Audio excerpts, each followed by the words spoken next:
Greetings. I am Taven of a Mind Transformed, and this is Manna for Your Journey. There's a statement that I've heard Christians utter in churches or even at gatherings outside of church, fellowships, different events. And that statement is this: I love you with the love of the Lord. Now, anytime someone says that, I understand what they're trying to do, what they're trying to avoid, I should say. Oftentimes saying I love you to someone that you don't really know, a stranger perhaps, someone you just met, you haven't interacted with them often, sounds too personal for some people. It makes it seem in their mind like it means more, like they should have some great affinity for the person or some deep romantic attachment. But when people say I love you with the love of the Lord, it's almost as if it puts a buffer up between that person to whomever they speak it, as if God's love is secondary or less than their love. Not understanding the indictment that they're saying against themselves, what they're really saying, how they love the person and how they will treat them. 1 Corinthians chapter 13 is known as the love chapter, and it talks about what agape love, which is God's love, which is perfect love, really is. A love that's patient. A love that's kind, a love that bears all things, a love that endures all things, a love that's not arrogant, not puffed up, a love that's not provoked. Those are just some of the characteristics housed in 1 Corinthians chapter 13 that talks about the love of God. When we think about conflicts we may have with other people, conflicts in the world, it really comes down to this very simple thing: a lack of love. Some people say, well, you don't know what they said to me, so you were provoked. Love is not provoked.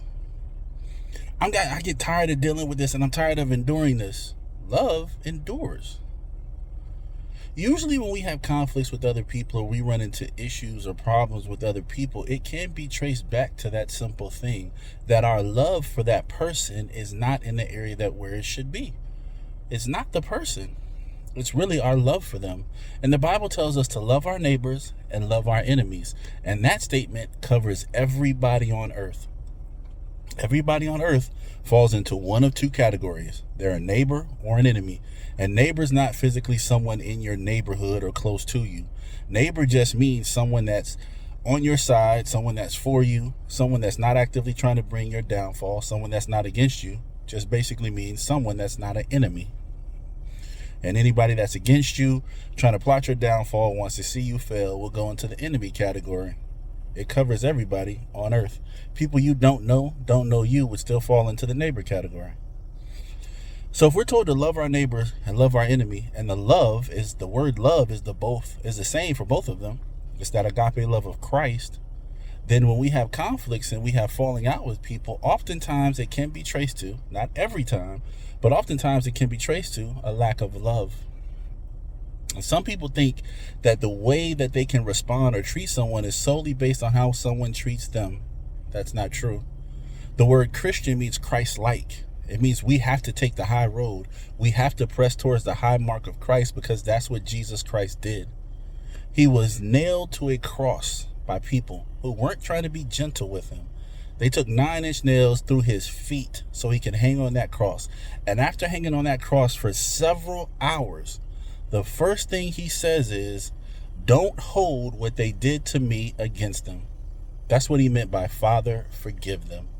Don't hold what they did to me against them. Don't punish them for what they did, because Jesus loved them, even though they caused him great agony and pain that he was still feeling in that moment. But through the agony and the pain, he still said, forgive them. That's love. That's love in action.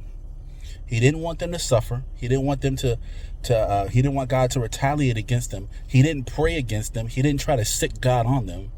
He still wanted the best for them. He didn't want them to suffer.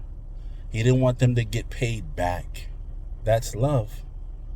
And when we get in conflicts with people and we want them to suffer, lose positions, have something happen, or we just go off on them and retaliate, it usually comes down to a lack of love. It's not them, it's us. In 2024, we should all be working on developing our love. That's a fruit of the Spirit that we should develop, because it's the love of Christ that draws people, God said, by this they will know you are one of my disciples, the love you have one for another. It doesn't matter how gifted you are. It doesn't matter how well you can preach, pray, dance, mime, or sing.